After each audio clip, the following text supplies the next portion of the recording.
Welcome to the thrilling world of Security Squawk, where we explore cybersecurity. Guiding you through online threats, we'll aid you in understanding safety protocols and trends. Meet our gurus, Bryan from Exact IT, Reginald from Arc Solvers, and Randy from Tech Rescue. Together, we'll delve into current events and hot cybersecurity topics, helping you comprehend their impact. Stay informed, stay secure. Security Squawk, the business of cybersecurity. Buckle up, let's dive in. What's up, everyone? Welcome to the Security Squawk podcast. I'm Bryan Hornung here with Randy Bryan today.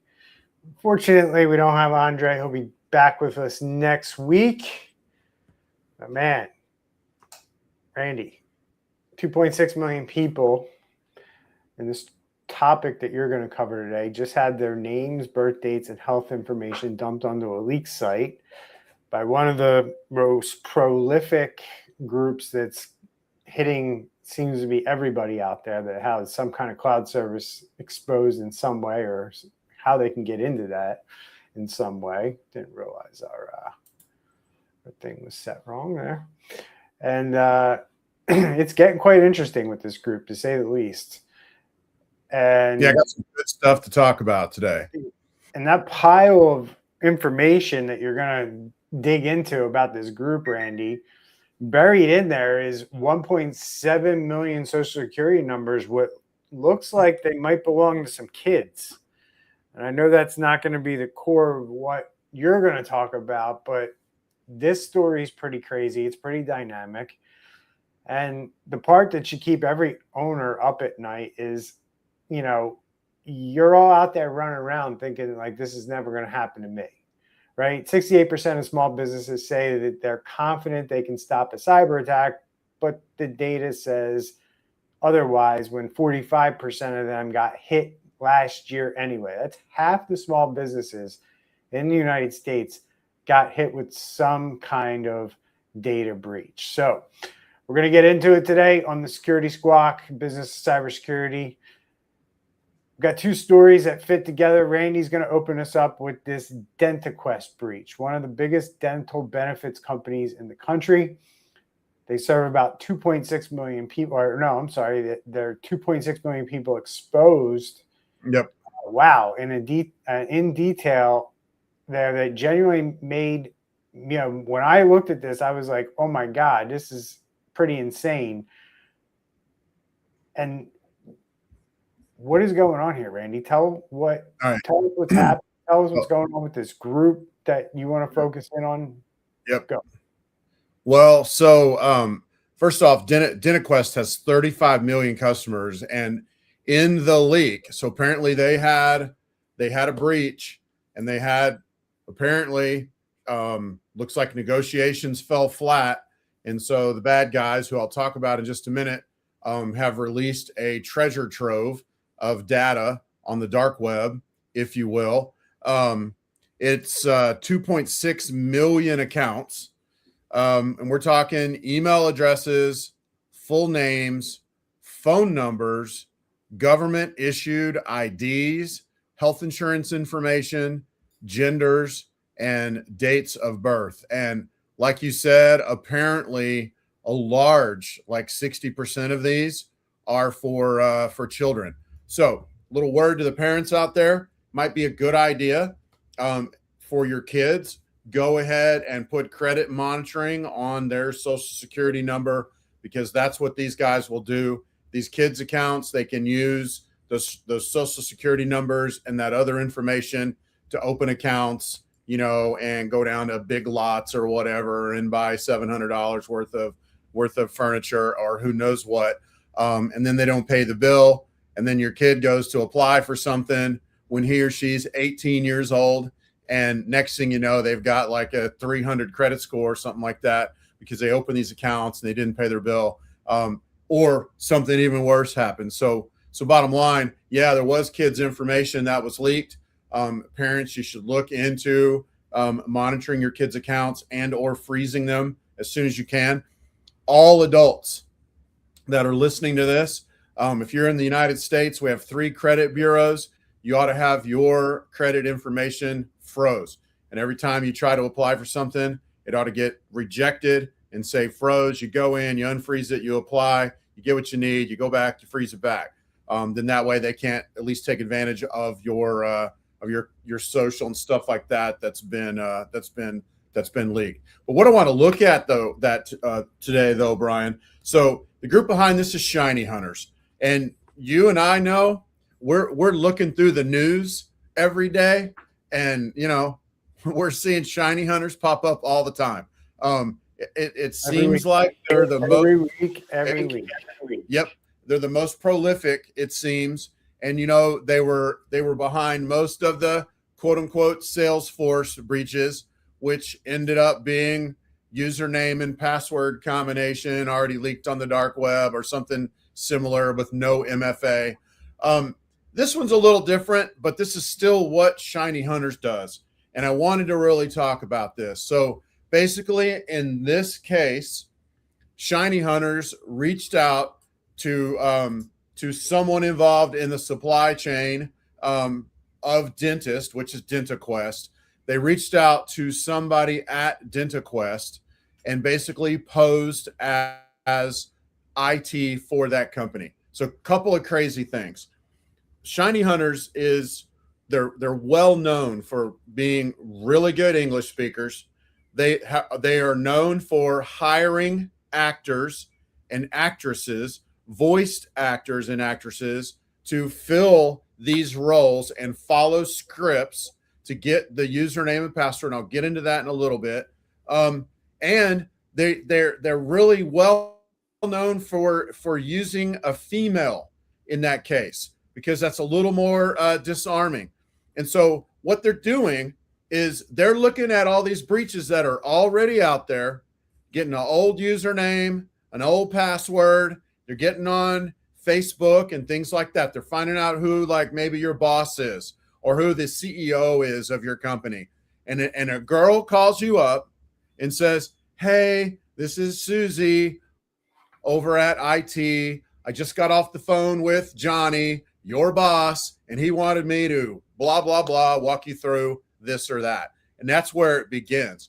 And I wanted to take a look at some of the things that they're doing. So they're calling and they're saying, this is the passkey setup. So crazy thing, ironic thing, one of the ways to prevent a breach like this or help do that is called phishing resistant MFA. It's something like a passkey. The passkey is tied to like your phone and this or that. You hit the fingerprint to it. It authenticates you there. Is it phishing proof? Nope, but it cuts it way down.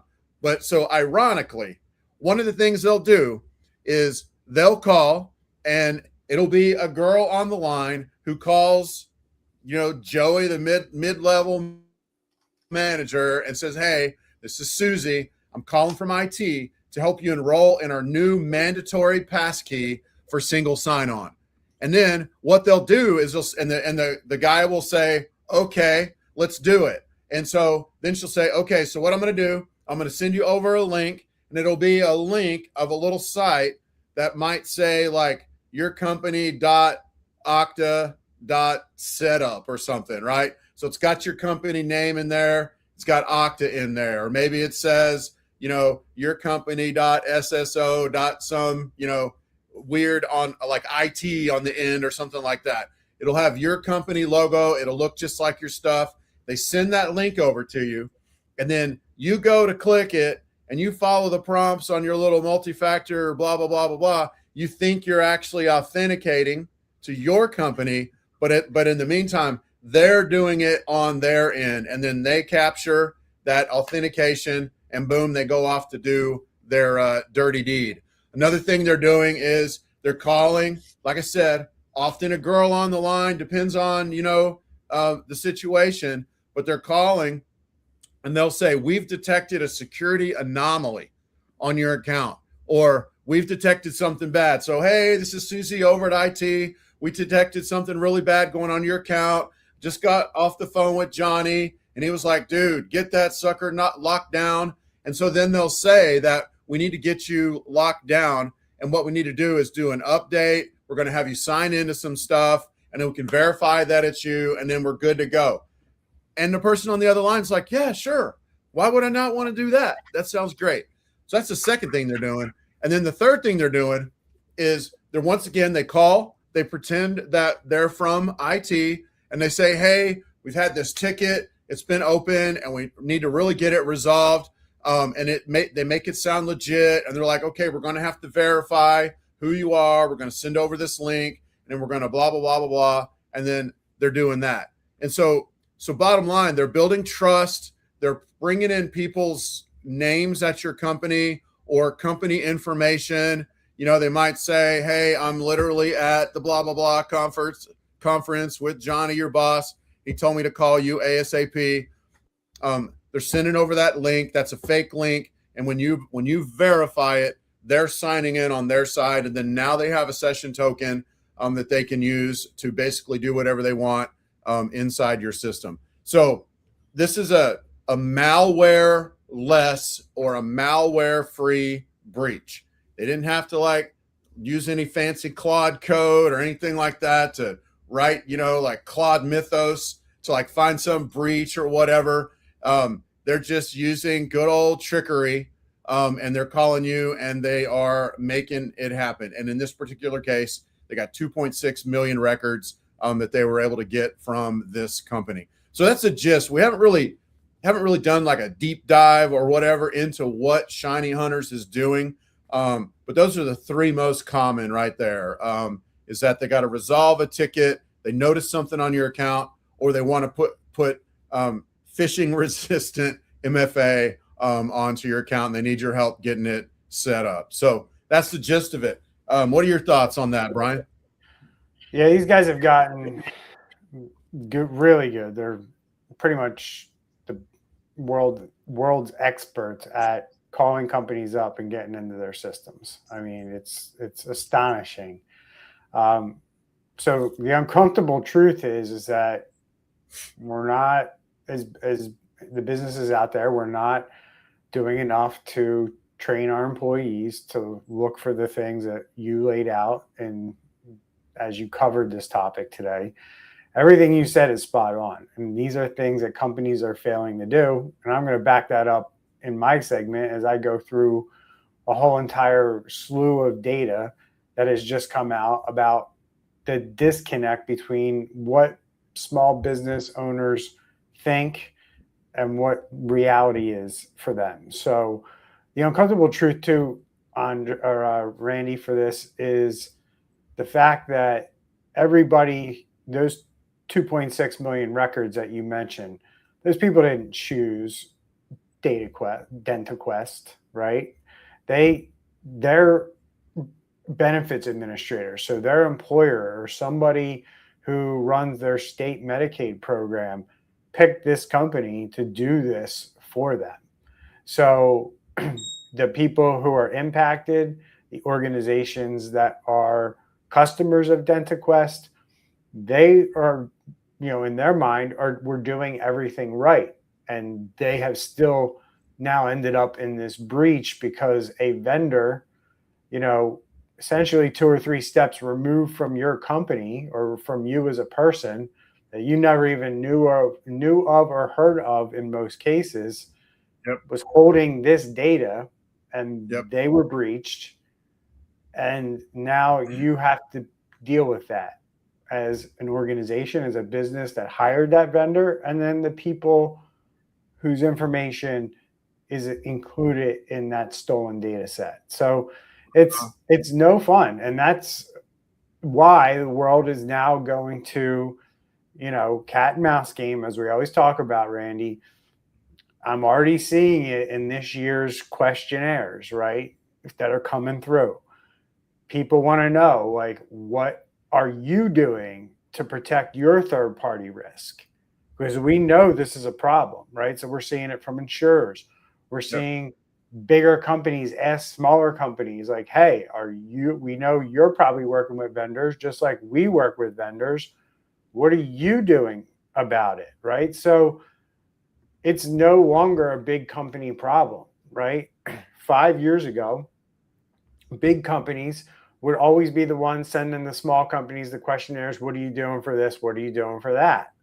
Right now they're saying you have to do this for the people that you do business with. You need to send them questionnaires and ask them, what are you doing for this? What are you doing for that? If you're sending, we see it in, the pharmaceutical space, Randy, where the big pharma companies, they want to make sure that everybody in the chain is making sure that everybody's doing it the way that they want it done, right? Because they're handing their data off to you, and then they're okay with you handing it off to somebody else for further processing or whatever.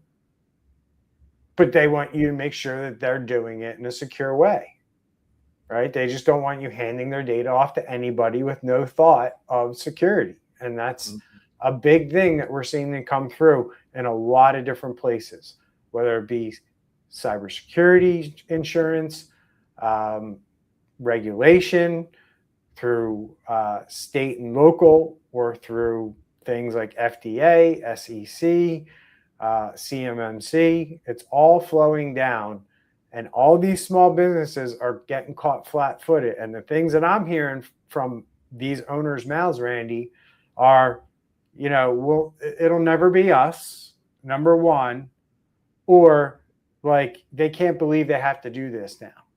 Like, what do you mean? You've always had to do it in most cases.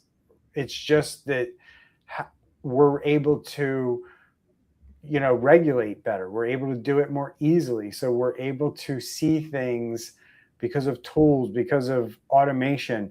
We're able to dig deeper into people's systems to know what they're doing. And it can be found out pretty quick whether you're doing something correctly or not. Mm-hmm. And that's the world we're living in now. And it won't be long before somehow, some way, Randy, cybersecurity for businesses, just like there's a credit score for businesses called a Dun & Bradstreet, there's going to be some kind of security score for businesses. There has to be. Because if it's that important, right? Why do we have Dun & Bradstreet scores, Randy, in business, right? Because if I'm going to do business with you, and maybe I'm going to provide you with equipment and you're going to pay me back in 30 days, or maybe it's 90 days, right? I'm giving you credit. So that's how businesses know that you're a good business and you pay us back. Well, now we're talking about putting a score, and the federal government already does this with CMMC. It's called a SPUR score, an SPRS score. Right.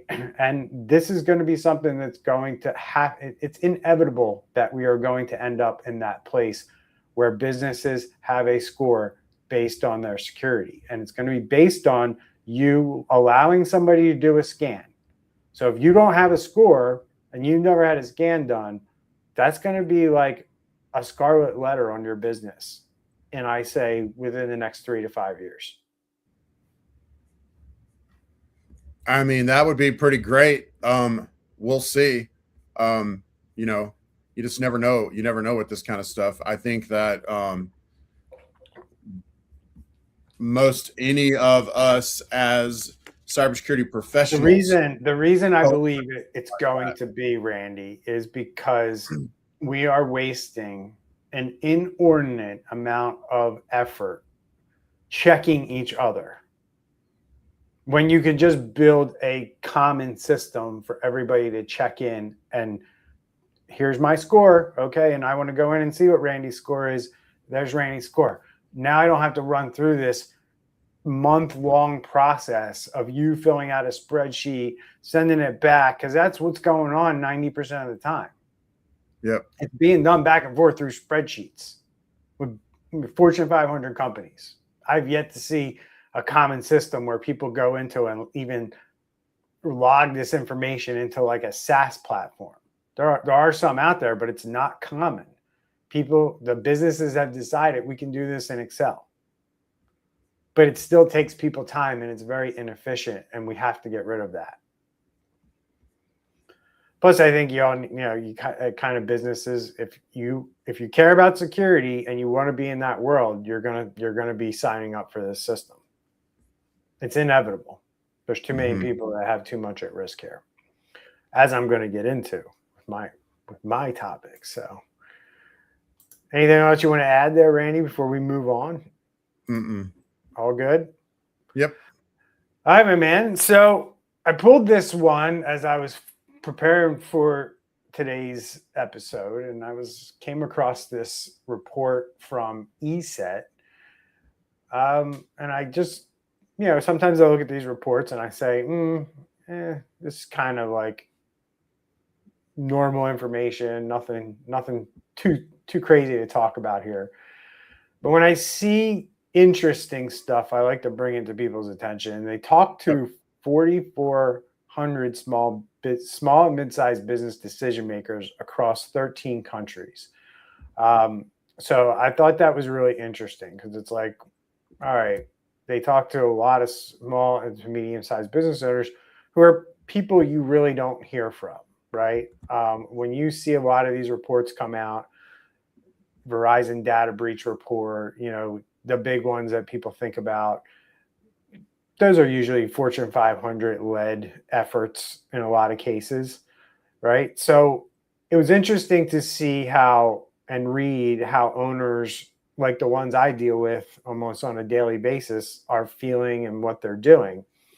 And of course, as I always say on this show, Randy, ESET backed me up and they found a major gap, right? And a big one, the gap between how secure businesses feel and how secure they actually are, right? And that's a very interesting kind of look through it because you're running your business on a feeling. And how many people do that, right?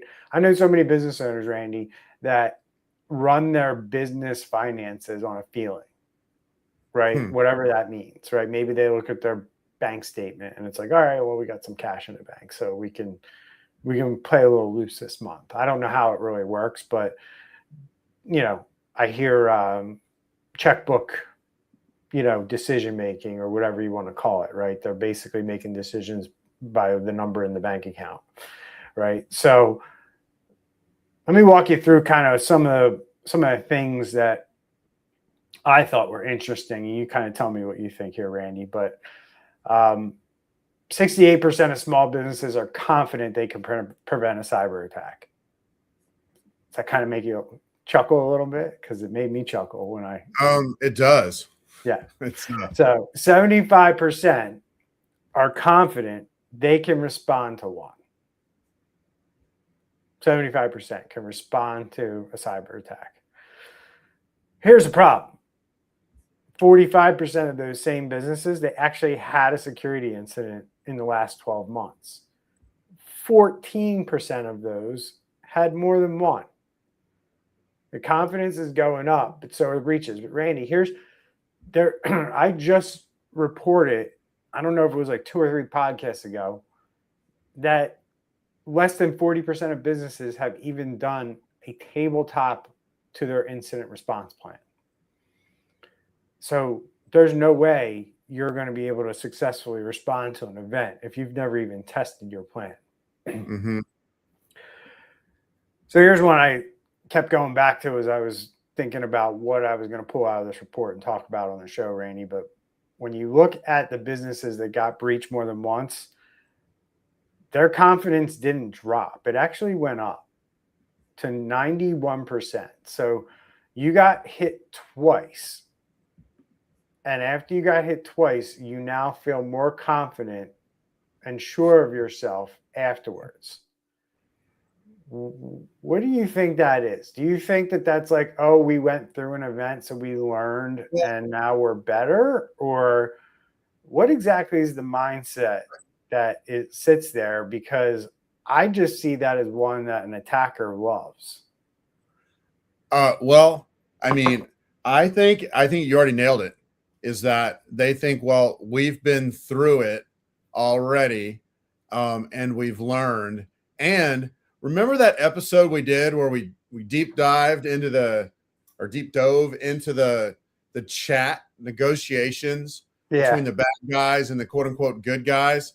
Yeah. And one of the people was like, in one of those chats, they were like, okay, for $12,000, we will give you back your data and we'll give you a report on how we got in. And then the guy on the other line was, how about if you just give us back our data? What would that cost? And we don't take the report. And maybe people are thinking that they're getting like a legit report from the bad guys. I don't know, man. I do know that 80% of people that have had a breach, 80% of them are going to have another breach, right? And I think it's, what is that, like within 6 months or a year? Like, it's a pretty high number. Maybe they're just people that are, gosh, I don't know, man. But short story long, not surprised, because people that have a breach end up having another one. 80% of them do. So I guess the hard truth here is, people out there listening to us right now, if you've had a breach, you're more likely to have a second breach. You're probably even more likely to have a third breach. I'm just guessing on that one. But if you've had a breach before, you need to take different steps than you've taken before, because you're not sitting pretty. I think that's the reality behind this. No. And then, so the one thing that came up in the report is, that whole I feel secure thing that they kept hearing over and over from these business owners. It's very interesting to me, because I wonder if there's a thing going on. Maybe a lot of these have filled out cyber insurance, applications, right? And you have to, do you do this? Do you do that? And you're just checking away. Yes, yes, yes. Yeah, we do that. Yeah. And then you look at it and it goes, you submit it. And then I wonder if there's some weird thing with like humans where they're like, you submit that and you get it back and you're approved. And they're like, oh yeah, we got cyber insurance, so we're good. Right? Because the reality of it is, when these incidents hit, that's when these companies want to see the controls. They don't want to see it when you apply for cyber insurance. They'll happily take your application and your money for your premium. And as long as you don't have an event, they make money. But if you have an event, well, now they got to pay out money potentially. So now it's like, hey, you remember when you signed up for this and you said you had MFA on everything? Well, we got a guy coming in. He's going to make sure that that's really true. And if everything checks out, then we'll talk about what we're going to pay you. And that's literally how it works out for businesses. So yeah, it is. 1/3 of small businesses, Randy, only 1/3, roughly, have a formal incident response plan. So 66% of these guys are going to improvise their way through the worst day of their life. As I've said before, the breach is not the time to figure out who to call, when to call, who decides whether to pay, who to tell your customers, when to tell them. You need to have a one-page written plan that you test calmly on a Tuesday with your team. Go through it. Does it make sense? Do we know who to call? Do we know what to do? Do we know where our backup email is if we can't get into our email? Do we know how to communicate if Teams is down? Do we have a backup plan for that? Or whatever you use, Slack, whatever, right? Whatever you're using in your business, you need to have a fallback plan for it, because this stuff, this communication stuff that we have available to us every day, usually one of it, if not all of it, goes down when you're talking about an incident like this. So stop trusting the feeling that you have. Don't go off a feeling and get proof. It's called a risk assessment. Run one this month. It's a really good idea. And put your team through a simulated assessment. And then eventually, as you put your defenses up, then you can kind of test those defenses with things like pen tests, phishing simulations, and stuff like that. But confidence should never be something that you feel like you've earned as a result of, hey, you got approved for cyber insurance, right? It's called a risk assessment. IT companies, cybersecurity companies, they do them all the time. Go search Google for them. Get one done. I don't care if you use us or you use somebody else. Just get one done. Get the information. Stop working off feelings and work off data. Any thoughts, Randy? No, it has to be that. Well, no. So like, we have a I'm just thinking right now we have one of our nonprofits. We provide their cybersecurity, and then we also back up if they get into things they can't fix on their own. They have their own IT staff, and they're in the middle of a cybersecurity risk assessment by a third party that's not us, and we support that because we feel like we're doing a good job, and we know the telemetry we were getting when we started working with them a year and a half ago. We know what the telemetry is now. We know the bad stuff that was going on when we started and that it's not now. But at the end of the day, that third-party risk assessment makes everybody better. If they find holes in what we're doing, let's fix them and make it better. And that goes back to that whole thing of, do we all feel like we're doing a great job? We do. We have great communication. We've stopped all kinds of stuff. We feel like they're really secure, blah, blah, blah. Everybody feels great about it. But that may not be the truth. And a third-party risk assessment that, makes us a little angsty on one hand, but the other hand, we 100% support it because at the end of the day, the mission of the nonprofit is what matters. And if you roll it out to what we're talking about here, the mission of the business, whatever that is, that's what pays the bills. That's what feeds the families. That's how people are getting by.